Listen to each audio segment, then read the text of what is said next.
Michael Jordan is not only the best basketball player, but he's the most exciting basketball player to ever play. Tatum fires away, pumps it in, 51 for Jason Tatum.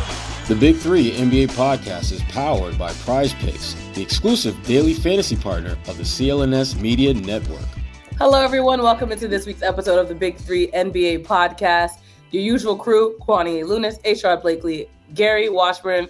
Gary, what's your middle name? I feel like we asked this before, like a while ago. Why? Because it's Sherrod Blakely and Kwani A. Lunis. Gary my middle name is like, Washburn. No, if you want to say that like that, but my middle name is Michael. Gary M. Washburn. Kwani, you don't be asking a black man his government name. That's a good point. Because Gary's reaction was the exact same one that 99.95% of black men in America would have when you say, "What's your middle name?" Why? Why? I should have asked you before I asked you live. What are you asking for? What you need that info for? Who pushed you up? What are you asking for? Who put you up to this? You might get patted down and see if you got it. Good thing we're virtual. You can't pat me down. I have no wire. Oh, the feds are not looking for Gary. The podcast is off to a already fast start. That's what makes it fun, though, I think. What's your middle name, Gary?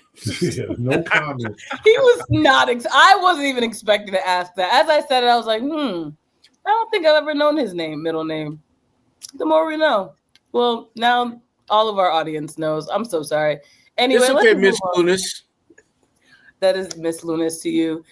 Celtics, let's start with them. I mean, this is what the podcast is about. They squeak past the New Orleans 120-119, and then they head to face Toronto on Wednesday. Tatum had 38-11. Porzingis with 19, 11 rebounds, 3 blocks, pretty big. What did you take from the Celtics side in that game, first of all? Gary, you saw it up and close and personal. What'd you see? I mean, I saw a team that didn't play terribly.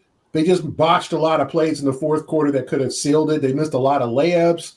I think Jalen missed a dunk. Jalen had another dunk blocked. Missed layup, just missed chippies, bunnies at the rim. And they just New Orleans played well. I mean, we all know New Orleans is a team that was picked to probably make a playoff run, and then they've been besieged by injuries.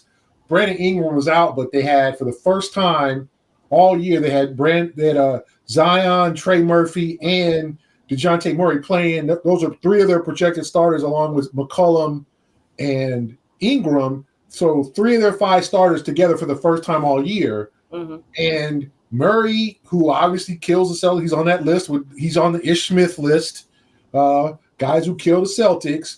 He had 5 threes in the first quarter, and every time the Celtics tried to pull away, New Orleans would make a bucket, or the Celtics would botch an opportunity to pull away. Mm-hmm. So it was not their best game. I'm not saying they played better than they did in that clunker against Sacramento, where they just kind of let go of the rope late in the third quarter. But again, another team played really well against them, and they were barely able to hang on. And there was some weird things. The out-of-bounds play where Derek kind of moved his leg into the ball, and the ball just bounced out of bounds off his leg, and then the 5-second call, Tatum missing 2 free throws that could have made it a 5-point. All of this stuff just happened. You were like, oh, boy, they're about to lose this game. But luckily for them, that shot by McCollum bounced off the rim. The runner, that's a floater that he usually makes. And they got lucky because, to me, it was not a crisp game, but a win's a win at this point. But they've got a lot of things to work on. Yeah. Yeah, I mean, the thing that jumps out to me was it would be one thing if this were, kind of a one offer where we don't see it happen too often. But if you look back at the last 6-7 weeks, we've seen a game like this every 5 to 10 games from the Celtics where they just a team that they should have very little trouble with. They have just absolute fits. Because, again, as Gary pointed out, this Pelicans team, he's right. They were picked to be one of the teams that will be in playoff contention when they were whole. But they haven't been whole all season. And even against the Celtics, they were missing one of their key guys in Ingram. So the Celtics, there's this pattern with them of basically once every 5 to 10 games where they will play. I wouldn't even say play down to the competition, but they don't play up to the level they need to be successful. That's the thing that has been a little bit somewhat disappointing with the Celtics this year, is that they have these stretches where it's obvious going into every game they play that they're going to play teams that are going to get up for them because they're the defending champions. And there just seems to be games where the Celtics just don't meet that focus, that intensity, that desire to win the game to the level of their opponents. And it's hard to do when you're the champion because, again, your focus is more on the end game as opposed to the journey to get there. But that being said, if you don't handle your business on the road to getting there, you ain't going to get there, or you're going to make it much harder than it needs to be. And this was, again, as Gary pointed out, they were very fortunate to win this game because they committed so many last-minute gaffes that for most teams, it becomes the narrative of the story. That's why you lost. Tatum missing free throws, Derek White with the inbound situation, McCall missing a shot that, again, if for those of us who watched him throughout his career, that shot goes in like 75-80% of the time when he takes it. And so for that shot in that moment to not go in, it was a bit of a shocker. I don't know necessarily specifically why this is happening, but there's no doubt that there's something that's happening more so this year than a year ago with the Celtics when it comes to taking care of business against teams that they're supposed to. That's very accurate. So Boston overall, they're 4-2 this month following that nail biter against the Pelicans. Still number 2 in the East behind the Cavaliers, and they're still winning. But all of those notes put into consideration, what would you say your concern level is right now when it comes to them possibly even having the chance to repeat? I'm concerned. I'm concerned that they are going to hit one of those really dry spells where they're playing not necessarily bad basketball, they're just not playing good enough. And I think that's the thing that's concerning to me. If you have a bad night and you're just not getting it done, that's one thing. It happens to all teams. But the Celtics, a lot of these games they're losing, they're not playing bad, they're just not playing good enough. And there's a difference between those two things. The Kings game on Friday is a prime example of what you just said too, this past Friday. Yeah, and to me, that's those two games. I think it's kind of ironic that they have those games back to back because they could have easily lost both of those games. Mm-hmm. And conversely, if they would have done things a little bit differently down the stretch, they could have beat the Kings and won both of those games. So, to me, the more I watch them play, the thinner the margin is of them being a great team. Simply because of the way they're built, simply because of the way that they play, they're going to be a very good team. I mean, for a team to win 4 out of 6 games in the month of January is a pretty good season for a pretty good stretch for most teams. But when you're the Celtics, you're the defending NBA champions, you're winning on the season at a 71% clip. Winning 4 out of 6 is a step down of sorts, particularly when you start looking at the way that you're losing. Again, I'm more concerned that they are not stepping their game up to the level it needs to be versus them having a bad night or an off night, because that happens. That's not what we're seeing, though. They're simply not stepping their game up to the level that they need to be. Yeah, I'm not going to pull the panic plug out here and say I'm concerned. The third best record in the NBA. They're 28-11. They still got plenty of time, but right now you're starting to see some cracks in the armor. You're starting to see some things not go well that went well last year. A guy like Derek White, who is struggling right now, 29.5% from the three-point line this month. Every month, his three-point percentage has gone down progressively. He got off to a blazing start in the first 5 games, 47.4. November, a great month for him, 18 points a game, 40.3 from the three-point line. December, 35.1. January, 29.5. His turnovers are up. 2.1 turnovers in December per game, 1.6 this month. He's just not as efficient as you'd like him to be. He's your steady guy, and he's important.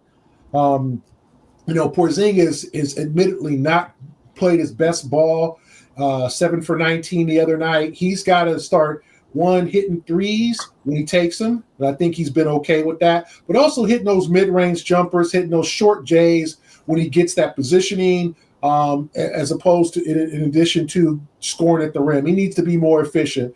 He's too big to be going 7 for 19 because he's not taking a whole bunch of jumpers or threes. So I just think, Drew Holiday hasn't had a great year already. Al Horford's shooting's been down. The question is, do you wait for this to happen, for the numbers to eventually rise and say eventually all of them are going to hit their averages? Or is it just kind of a collective tough year that you're just going to have to respond from, right? Like you're going to have to counter with other moves. So, they have to kind of just, to me, play more cohesively. They're going to have to be challenged, and they're challenged on that West Coast trip. They went 3-1. A really bad quarter against Oklahoma City, and they could have went 4-0, but they're about to go on another West Coast trip next week to Golden State, the LA teams, and then Dallas. So that's going to be a challenge for them. They got Orlando and Atlanta this weekend. That's going to be a challenge in addition to Toronto. So they're going to be challenged. I'm not, this team is terrible. They're not going to win the first round. They're going to win the second round. They're still the third best team in the NBA. But the inconsistency is there. Letting go of the rope, bad fourth quarters, losses to teams like Sacramento and Indiana, team in Philadelphia who's still not gotten off the deck, who lost to New Orleans the other night, teams that they should beat. That's the thing. When the Celtics if they're losing to elite teams, but they're not. They're 1-1 against Cleveland. They beat the Knicks. They beat the Bucks 3 times. They beat Minnesota twice. They won at Houston very easily. So this team is capable of greatness. So we see it. But it's also got to be more consistent, and you got to win the games you're supposed to win. Losing at home to Atlanta, some of the 2 losses to Indiana, some of the losses are perplexing. In that Sacramento game, it was going to be a tough game. They had their chances, but they just kind of gave up and they were down only 8 points in the fourth quarter. It was like we're not winning tonight, and that was weird. So I think that they'll be okay. I think some of the guys will return to form, but you can't turn. We're almost halfway through the season, so you can't act like, well, it's going to change. You can't guarantee that. We're almost halfway at the halfway mark. They've got to make some adjustments if they don't. And one thing Joe pointed out is that, as I wrote in my story, guys like Keegan Murray, DeJounte Murray, Caleb Martin, all have gone for season highs in threes. And you're like, well, what's going on there? Because the Celtics have made a concerted effort to protect the rim, because remember, they were getting gashed at the rim, that Memphis game where Jaren Jackson was having his way. And now their defense has shifted, so now teams are taking more threes and they're hitting more threes. So the Celtics might have to make another adjustment there, because teams are hitting threes against them. They're hitting more threes than the Celtics are taking. And that's not a good sign when the Celtics want to be a 3-point shooting team and want to beat you with threes. So there's a lot of little things that need to be addressed, but this is still a very high-quality team. But as I said, I pointed out, Joe pointed out, Oklahoma City and Cleveland are off to record starts. Now you got to assume Cleveland's going to hit a skid somewhere. They're not going to win. They're not going to go 72-10. So they're going to hit a skid somewhere. So if the Celtics, you hope that your skid is over and you can finish this last 43 games with, an impressive stretch and try to get that number 1 seed still. So, excuse me, let's quickly play fill in the lane. The Celtics need to be better at blank specifically to get back on that championship slide. What you got, Gary? Defense, they got to improve defensively, whether it's interior defense or 3-point defense. They can't be getting gashed every night. Guys can't be, Russell Westbrook. You're getting guys that are going for career nights against them or season highs. They've got to consistently get stops, rebound and get stops, consistently play better defense. The offense is going to be there. The offense is fine. And scoring 116, 17 points a game, that's enough to win ball games. It's stopping teams, learning how to win ugly when shots aren't falling. Don't lose your focus defensively because shots are not falling. You're missing shots. too many times over the last couple of weeks. Tatum misses a layup. Thought he was fouled. Oh, I was fouled. This is great. Like he's tripping and everybody's running back down the court. Other guy gets Sacramento. He did the whole, I missed the layup, got back down, covered the wrong man. Malik Monk was open at 3-point line, and of course he hit the three. Derek White misses open three. He puts his head down. Oh, like none of that. You're NBA players. You're going to miss shots. Get over it. Get back on D. Get a steal. Get a key rebound. Get a deflection. Like, don't let your offense impact your defense. This team has got to get better defensively more consistently. And whether that's personnel, whether you need to play more Kada and have more rim protecting, whether you just got to move up matchups, stop switching as much, whatever it is, figure it out and become more cohesive defensively because the offense is going to be there. See, Gary, this is where the seas part between you and I. Right here. And here's why, Gary. You point out, they can't let their offense dictate their defense. But here's the thing. That's who they are. This team, their offense is going to dictate their defense. When they're good at knocking down shots, their defense is better. When you look at the difference between this year's team and last year's team, personnel is almost identical when you look at that from that standpoint. But the biggest difference is that they're not making as many shots. They're not as efficient offensively. And I don't think it's a matter of teams are defending them all that much better. I think it's literally they're not taking advantage of the gimmies. If you're Jason Tatum and you got a layup, you got to finish that play. If you're Derek White and the ball is swinging and rotating and it gets in your hands with 5, 6, 7 seconds on the shot clock and you raise up and there's no one in front of you or there's lightly contested shot you're taking, you got to knock that down. That is what they did last year. That is why their defense was as good as it was last year, because they were an incredibly impactful, efficient team offensively. The one thing they have to do is they have to be more efficient offensively. And if that means taking fewer threes, then you need to do that. Because I like when they're playing teams that are forcing them to put the ball on the floor, because I do think they have some guys that can finish at the rim. But they've got some guys who try to do that frankly, they need to stay out in the suburbs. Peyton Pritchard comes to mind. You're not going to do much damage scoring the ball around the paint. You can get offensive rebounds like no one else that's your size. But when you get that offensive rebound and you got that 6'9" power forward that you just snatched that rebound over, waiting for you to put that shot up, we all know it's probably going to happen. You're going to send it 3 rows back.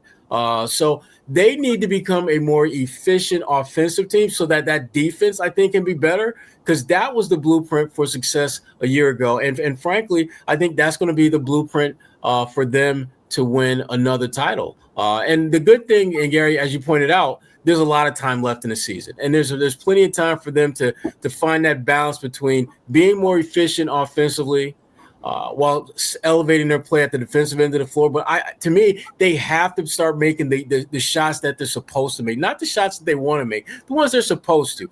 Open jump shots, lightly contested contests, finishing at the rim. Those are the shots that they were making at a very high clip last season, and it's just not happening this year. When you look at their efficiency, the Celtics 3-point shooting this year, they're like 15th in the NBA. Last year, they were top 5. And yes, they're taking a lot of threes, but they took a lot of threes last year. And the only difference is they were making a relatively high clip, and they're not this year. You look at the team that has the best record in the NBA, the Cleveland Cavaliers. They get a lot of credit for their big 1-2 punch with Jared Allen and Evan Mobley up front. But what people often fail to realize when they watch them play is how incredibly efficient they are from 3-point range. They're shooting as a team, better than 40% on threes. You would be lucky to have 1 or 2 guys on your roster shooting better than 40. Their whole damn team average is better than 40%. And that's a big reason why they are the team with the best record in the NBA. And if you're the Celtics, regardless of having the best record in the NBA, you have to become a more efficient 3-point shooting team, or just a more efficient scoring team.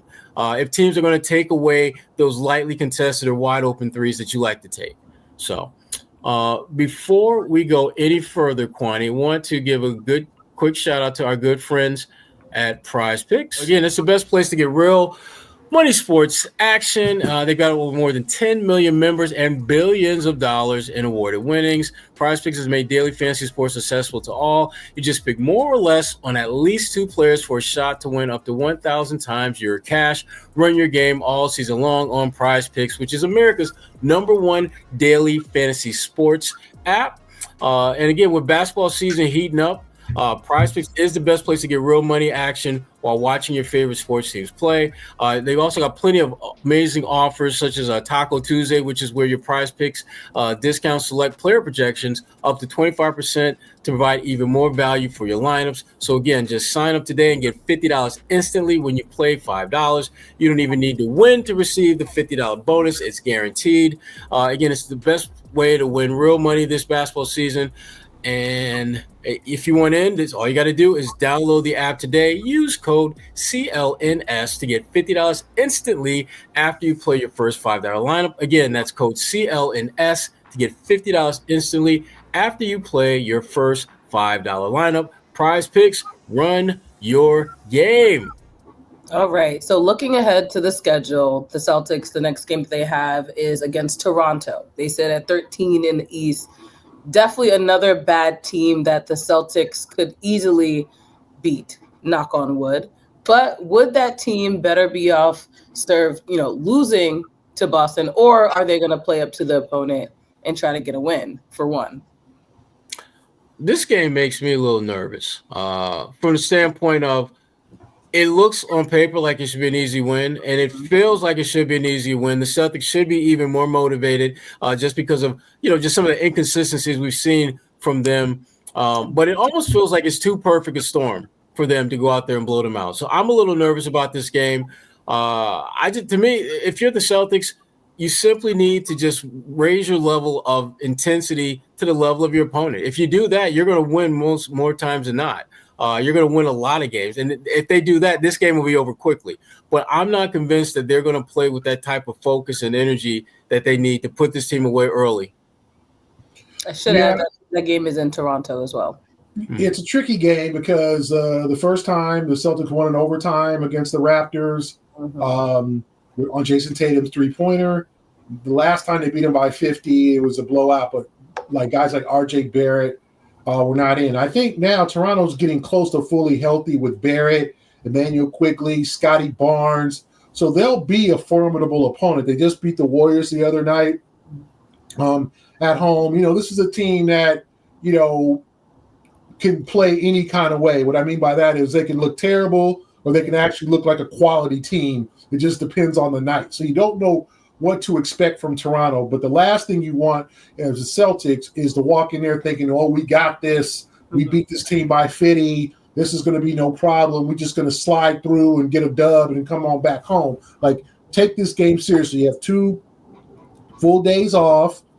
Get your rest, get your reps in, and shoot around and be prepared. A good game plan and take care of these guys to make it an easy night, to where you can win by 20 or 30 points as opposed to, who knows, because you don't know what Raptors team you're going to get.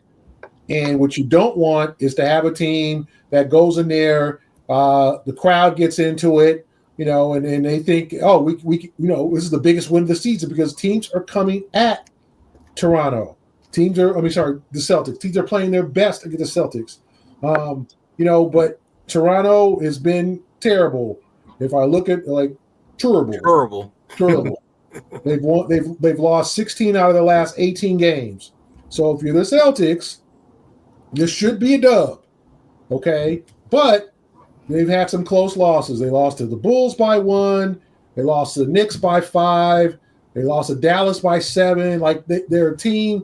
They lost to Orlando by 9. They lost at Cleveland the other night without Donovan Mitchell by 6. And they lost at Detroit by 9. So this is a team that will play hard, okay? Now, they might give it up. The Celtics obviously blew them out completely by 54 points, but they won the next night against Brooklyn by 17. So you can't take these guys for granted. And as much as, they're terrible, the Celtics should win, well, they're supposed to breeze through New Orleans, and we saw how that went, right? And this is a team with about the same record, 9-31. A team, like you said, Kwani, is headed for the lottery. You don't know they want to get a top 5 pick and continue to rebuild, but they're also not going to turn around and lay down to the Celtics. They're not going to, just like they didn't lay down to the Warriors. They're going to play hard, and you've got to match and exceed that.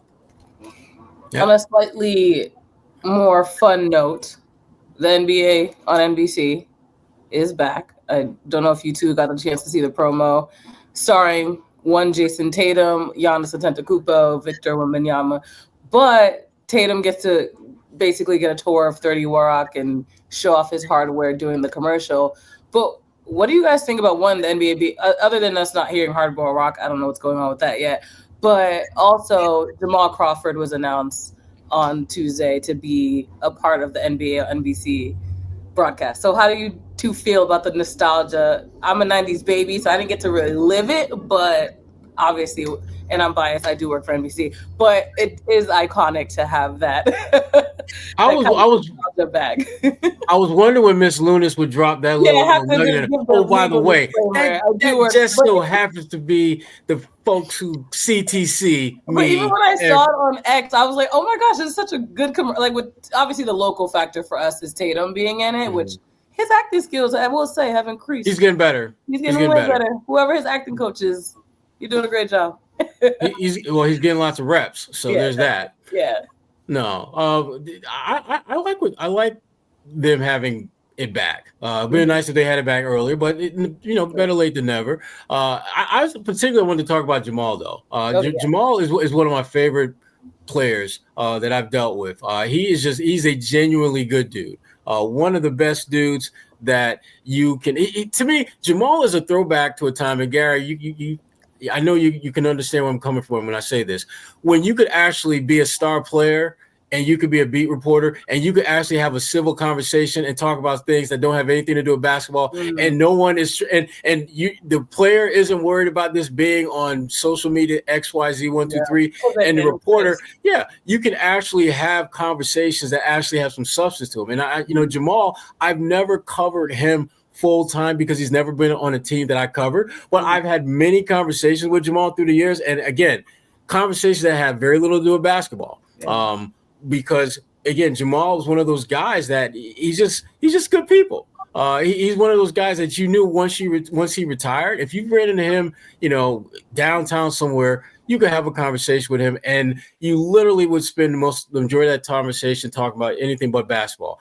Another guy who is from around the way, actually Jamal is one of his OGs, is Isaiah Thomas that played for the Celtics. I ran into him in an airport and we sat around and talked for about 25, 30 minutes, and we didn't really talk about basketball. We talked about everything but that, family life, and all that kind of stuff. When you, as a reporter, find guys that you can click like that with, that actually are open to having that type of engagement, you never forget them. And you wish the best for them, and you hope to see them get opportunities and have a platform where they can disseminate their knowledge of the game, because it's going to be engaging. They're going to connect with the audience. And so I'm super happy for Jamal getting this opportunity. And again, that to me, that's my big takeaway from the whole situation was just Jamal getting an opportunity to really let the world know a little bit more about him and his basketball IQ. Yeah, agreed. And he should have been a Piston. Jamal and I, we've had a conversation about that. Gary. I'm going to give you guys the 30-second drive-by story, and you'll understand why. Jamal was at Michigan and played like a handful of games, right? But was really good. The plan was for the Pistons. The Pistons planned to draft him. But this is what happened. He went to, remember when the pre-draft camp was at the Moody camp in Chicago? Yeah, Chicago.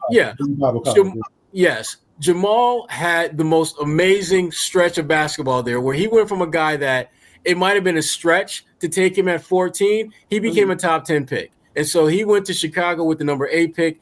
The Pistons wound up taking the second best point guard that year, which was Mateen Cleaves. And that is why Jamal Crawford was not a Piston, because he was absolutely going to be that dude. Not gonna lie, I'm impressed. Exactly 30 seconds. You did a great job. You really have that TV background. I done this. I'm not new to this. I was about to time you. You better be 30 seconds with this. You know that, Miss Lunis. That was good. I'm not new to this. You're not new to this. Okay, Gary, go ahead. What are your thoughts? I'm okay with the NBA coming back to NBC. You know, the the music and all that. I just feel bad that it's not going to be on TNT. Like I feel bad that, you know, and I know inside the NBA it's going to go to ESPN. Yeah. Somehow they're going to work that out. But man, I just going to miss TNT. I just thought they did a great job covering the NBA for the last 30 years, and I'm sad it didn't work out. And I know, you know, all the streaming services with Amazon and the NBC want it back in. Because the funny part, and this will outdate you, Kwani, is that growing up when I was a kid. Oh, God. Back in my day. And back in Sherrod's day, too, the NBA was on CBS. And don't act like you don't know. I'm just being dramatic. Don't act brand new, Sherrod.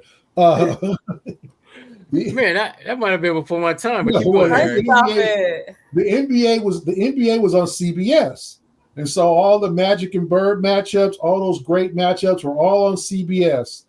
Then this just shows you how funny time is. 1990, CBS got the rights to do Major League Baseball, so they let go of their contract with the NBA, and NBC picked it up. Well, what player? Michael Jordan. What player emerged as a megastar at about that time? Michael Jordan. So NBC gets all the Jordan games. I mean, all the Jordan's championships, all that, all our archives. Then what happens? Jordan retires the league. Then NBC gives up their contract to ABC. Who comes in the early 2000s?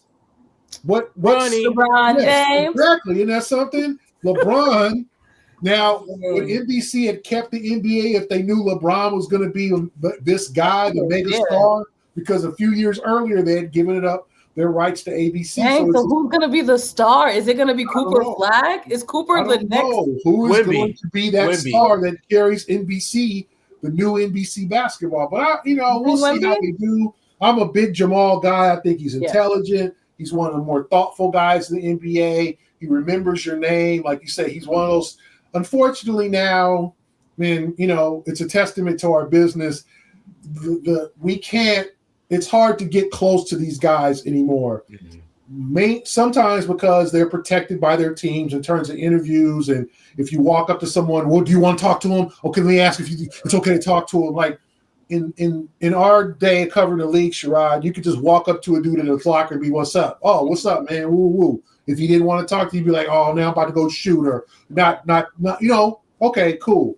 Nowadays, you played a role in that too, though, because to Sherrod's earlier point, they know you're gonna go tweet it or exactly immediately. Like, if you walk up to clout, then they won't trust you. Then if you walk up to a guy, here comes 8 other reporters. Ooh, what's going on there? And then they're like, it's a big crowd, and then you're just like, "Excuse me, back." Like I just want to talk. I just want to talk to my man's here. Like we're talking about, the days of like those type of the private conversations are like.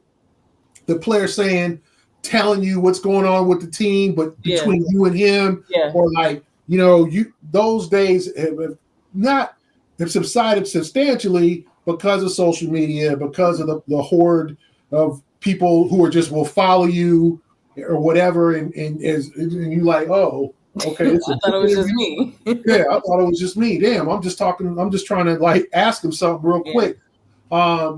But in those, when Jamal's days and a decade ago, more than that, because he was in the league a long time, you could build friendships and bonds with these guys, get their phone numbers, get their emails, get their information or whatever, and you could talk to them. And I think Jamal's is one of the nicest, more sincere guys in the league because he doesn't have an enemy. No one dislikes Jamal Crawford. He played a long time. Unfortunately, he didn't get a chip. I wish he would have gotten a chip, but he's kind of set the standard for the dude who got buckets off the bench. First, it was Vinnie Johnson, and back in the day, Sherrod. Then it was like Jamal was like that guy, like, oh boy. And now it's kind of like a Peyton Pritchard. People might think, well, what was Jamal like? Jamal was like a 6'5", 6" Peyton Pritchard. Like he was a bucket getter. with a sick handle, with a sick athleticism, a handle, and the ability to score from any spot on the court. Like he was a scorer, pure professional scorer. So maybe at 6'1", might not be at that level, but 3-time Sixth Man of the Year for Crawford. I think he should be in the Hall of Fame just from his longevity and what he was able to do, and even at an advanced age, in the buckets he was able to get. Like Sherrod said, he was a guy who came out. I remember he played like 20 games at Michigan. He didn't play that long. 13 or something like that. Yeah, it wasn't that long. He comes out and people were like, okay, do we barely? And that was when coming out early, especially after a freshman, you best be good. It wasn't, we're going to put you in our program for 3 years and they're going to tutor you. You're going to go to G League. No, if you was coming out as a freshman, you best be good. And Jamal ended up exceeding anyone's expectations because of his talent. So good for him. Good for NBC to hire a quality guy. And I'm just interested to see who else. Whatever. I know Blake Griffin and Dirk Nowitzki, I think, are going to the Amazon. Yeah, their show. Yeah, the Amazon. I mean, obviously Blake will get a chance to show what a sense of humor he has. I think. Yeah, he's hilarious. That dude is funny as hell. He got typecast early as just being a real serious dude.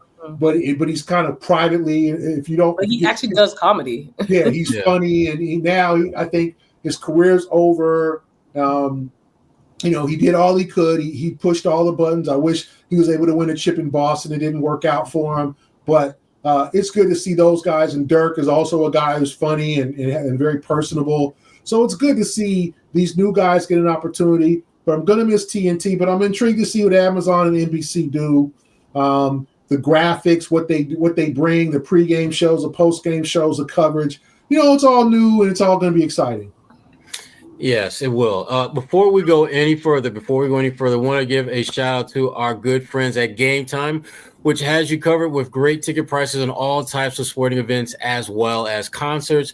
When I am thinking about going to an event or a concert or anything like that, first place I go is Game Time. Now, and if you want to get in on the Game Time action, lots of different ways you can do that. But one of the things before you even do that, I want to point out is that one of the really cool things that they do is they have all-in pricing that shows you the total price of the tickets you buy before you get to checkout. So you can also get a panoramic view of your seats so that you can literally see where you're going to be sitting at that event before you get to the daggone event. Isn't that lovely? Having that view of the seats that you choose before you buy is a huge benefit that Game Time brings to the table and takes a lot of the uncertainty out of getting a ticket and not really sure what the sightline is going to be like once you get there. Now, all you have to do is download the Game Time app, create an account, and use the code CLNS for $20 off your first purchase. Terms apply. And again, just download the app, create an account, and use the code CLNS for $20 off. Terms apply. What time is it? Game time. Before we wrap up, let's quickly look at the Eastern Conference and all the drama that continues to exist in the real house husbands of the NBA. So in case you missed it, the first, second, and 23rd time, Jimmy Butler still is demanding a trade for Miami, still trying to find that joy in basketball. If you want to react, we can. If not, we can move on because it's just, at this point, where will he end up? That's really the question. I just love the fact that this is the kind of NBA drama that the NBA don't want. Seriously, it's like they love tension, they love kind of keeping people on pins and needles, but this is not the kind of drama they want. And think about this, and Gary, we've all been around the NBA long enough to think, when was someone trying to leave Miami? When was someone trying to get their joy in Miami? I mean, I get he meant basketball, but still. Yeah. How? I mean, you got to believe that there's certain guys like a James Harden thinking like, wait, what? Right. Because I remember when I was in Miami, when I go to Miami, I have a good old time. But yeah, Gary, NBA Finals, Oklahoma City. Yes, I'm absolutely trolling him for that. But it's to me, it's mind blowing and comical at the same time that the place that for so many NBA players was seen as like, basketball utopia in terms of the weather, the organization, the Heat culture. You got someone who's looking around like, it really ain't all that, folks. And it's to the point now where his suspension, because they suspended him for 7 games, he's coming up close to the end of that suspension. And if he isn't traded by then, what you gonna do? What you gonna do, Spo? Yeah. What you gonna do, Spo, when you got this clearly disgruntled player on your roster? Are you going to just tell him to stay home? And waste the spot? You think they'll have him waste the spot? I think they'll tell him to stay home. Yeah. I mean, as much as I think Jimmy does want to play, he just doesn't want to play for Miami anymore. It's an ugly situation that I think that we all know who follow Jimmy's career. And the one thing that's going to always be said about him is that time. His endings don't end well. He has nasty divorces. And I just think the tough part about this is Jimmy brings kind of a great story. The last pick of the first round, a kid out of Marquette, I think he was homeless for a while when he was younger, a teenager, and said his mother kicked him out of the house. Like, this is a guy who comes from nothing and has made millions of dollars, have been a great player. And the reason that he's in his position he's in terms of like being a star is that arrogance, is that I'm the best MF on the floor. But now at age 35, some NBA players just don't age well. Yeah. And they still feel like they're, it's like the person at the club who's a little bit over the hill, still going there trying to be Beyonce or trying to be Rihanna, whatever. And trying to be Michael B. Jordan. Yeah, trying to be Michael B. Jordan. Trying to be, Denzel, Idris Elba. Just like it's as your age advances in this league, some of your behavior has to change. Unless you're LeBron, unless you're a guy who is still playing at a top 5 level at 35 years old for LeBron, which was 5 years ago, he was playing at a top 5, top 3 level. He could call his shots. With Jimmy, with the injuries, not being available for the playoffs last year, just some of the stuff, he doesn't have that cachet that he thinks he has. And I think in Miami, guys both know the Heat culture, playing for Spo, the structure, Pat Riley. Pat Riley was like, dude, don't talk about what would have happened if you would have been on the floor against Boston because you wasn't on the floor, so be quiet. Yeah. Jimmy didn't like that, Jimmy, and then that $52 opt-in, and Jimmy's want to get paid $52 million. $52 million. And let's just think, like, okay, Jimmy, what contract are you looking for? If you're looking for that 3-year, $100 million, you've got to show that you're not going to be a cancer in the locker room. You're going to be an unquestioned leader, and you're going to be on the floor most of the time. If not, the league will push your ass out. Like there's just too many guys, Allen Iversons, that didn't end. It didn't end the way they wanted it to end. DeMarcus Cousins, our friend, like I like not because of his attitude, but just like there's so many guys in the league now, many of them on podcasts and stuff, whose career did not end the way they wanted it to because the league was like, you too much of a drama, you too much of a diva, and you too old for that stuff. And so Jimmy is getting to that point, and the question is, okay, who wants Jimmy? Phoenix wants Jimmy, but the only person that's going to involve that's got to be traded to Miami or somewhere is Bradley Beal. Bradley Beal, like, I ain't doing nobody no favors.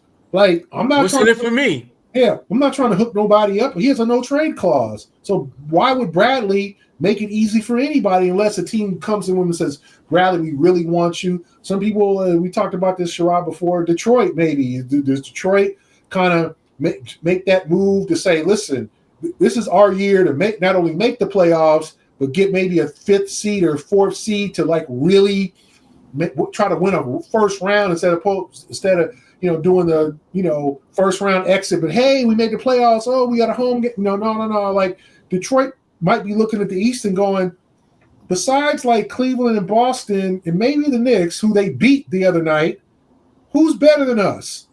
Milwaukee? No. Indiana? We can get them. Like I'm sure the Pistons management right now is doing some heavy thinking. Yeah, that's right. Yeah. Thank you, Sherrod, for your cosign. I'm sure Pistons management right now is doing some heavy thinking as to, okay, we went from trying to get into the play-in to trying to get to the 6th seed to now oh God. How's that Pistons finger always somehow pop up every episode? For the love of God. It's never too far away from me, Kwani. Never too far away. Sure. So maybe they want Bradley Beal. Maybe they'll make a chance. Like, but Butler, as much as he's a talent, he hasn't played a lot of late. Miami's still yet to win a championship with him there, although they've been to 2 finals, and he's been this leader. But I just think he is just like, you know what? I am the culture here. And the Heat are like, no, we're the culture. Right. No. We are Heat culture. So even some of his teammates are like, we just need to get rid of the drama.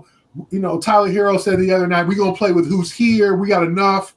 Even his teammates seem to be like a little bit annoyed. Like in Miami, because they play so damn hard, is going to make something of itself, right? They're going to be 45 and 37 or 4. Like they're going to play hard the rest of the event. They play hard for Spo. So to me, I send Jimmy home. If you can't work out a trade, just say goodbye or try to get some kind of assets for him if you're Miami. But it's over. Yeah. All right. Finally, before we wrap up, you just mentioned Milwaukee. They had the blowout loss to New York, right? So let's play a game of pick and roll as we close out between New York, Milwaukee, Orlando, and Indiana. At least one of them will be the lowest seed in the first round. Which one of them do you not want to see? I feel like Milwaukee New York probably eliminated themselves through that question. Milwaukee probably advanced itself through that question. So Milwaukee, Indiana, Orlando, and India. Oh, and New York. I don't know which one you use. New York, Milwaukee, Orlando, Indiana. Yeah. Which team? Don't the Celtics want to see in the first round? Yeah. In the first round? Oh, yeah. boy. I mean, obviously, I think the Knicks, because the Knicks are the best, very talented, but I don't think they'll see the Knicks in the first round. But I'd say Orlando. They're a team that play great defense. They're physical. They're going to be healthy by the playoff time with Wagner, and now Ben Sherrill's already back. They're going to get Suggs back. This is a team that can give teams some fits. Now, they're a little bit inconsistent. Sometimes you expect Orlando to win, and sometimes they don't, and you're like, okay, what's going on here? But they've been shorthanded most of the year, but they play hard for Jamal Mosley, who should be, as we talked about earlier last week, a Coach of the Year candidate. They're 23-18. So not a great record, but they play the Celtics hard. That would be a tough first-round series for the Celtics. Milwaukee. I mean, Indiana's a team that's starting to scare people because they won 6 in a row. They're playing a lot better. Andrew Nembhard has been since he's gotten healthy, has been great. Milwaukee, it's hard to tell whether they're just a 500 team or they just ain't got it right yet, because they lose by 34 at New York, like they lose at home last week to Brooklyn. Like they're healthy. They're a funky team right now. And as I said, I think everybody was like, after they won the play-in tournament, there was an in-season tournament, there was just, the Bucks are back. No, I don't think so. So I'm gonna say the Magic. For once, Gary, you and I are on the same page here. And here's why I agree with you on Orlando. They don't know better. I think when you look at those other teams, all those teams, I think, have a healthy respect for the Celtics because of what they've done and how they built all that. Orlando ain't got none of that. Orlando looking at them like, y'all just another team that's standing in the way of us getting better. And we don't know if we're going to beat you, but all we know is that we are going to play harder than you every single time we step on the floor. And damn near every time you watch Orlando play, win or lose, if you walk away saying which team played harder in this game, it's almost always Orlando. And if you're playing a team like that in the first round of the playoffs or any round of the playoffs, you don't want that. Because at some point, the fear is that hard work and that effort, talent is going to somehow seep into that hard work and effort. And next thing you know, you got a team that's playing way above its head in terms of talent, and even further above his head in terms of effort and intensity. Orlando's a team I don't want any part of. And to me, it's not even so much that I don't think the Celtics can beat them. I just think it's going to be a much, much harder series than any other series the Celtics face. I think the Celtics could beat any other team that they face in the Eastern Conference in 6 games or less. You play Orlando, it's at least going to be 6 games, 6 or 7, because they play so, again, you're going to have one game where you don't show up and play well. They'll win that. They'll have at least one game where their effort is going to win them a game. And then, there's like that, to me, there's a wild card game where it could just go either way. So to me, you're looking at a 6 or 7 game series against them, whereas the other teams, I think you could dispose of them in 6 or fewer games. So no, I want no part of Orlando. And now that they get healthy, no. We're good. Celtics are good. And I just want my guys to get in the play-in. If they can just get in the play-in, that's all they want. That's all that matters. That's all they want. All right. Well, I spent the last few weeks promoting you guys voting. Voting is now closed on the Sports Podcast Awards website, so hopefully you did do that. But I'm going to still plug that you should make sure that you're subscribed, following us, engaging, all the things. Share this episode with someone if you think they'll enjoy it. But any final words, you two? Miss Lunis, The floor is mine. All right. With the all black outfit, remind Gary. Right. Who does she remind you of, Gary? I was going to say Janet Jackson. Rhythm Nation. One can only wish. Janet Jackson and Janet and her crew in the Rhythm Nation tour. What if Janet just randomly listens to this podcast? That'd be nice. Nice. If you do, Miss Jackson, let us know. Let us know. Call my people. Holla at you. Yes, we'll get either her or Michael B. Jordan or both on the same episode. Ooh. Janet, don't wait a while. Get back. Don't hold your breath. Yeah, don't wait a while. That was good. All right. Well, that's all for this week's episode. Gary's rolling today, boy. He got some jokes today. I can't even be mad. Thank you for listening or watching. We'll be back next week. This is the Big 3 NBA Podcast.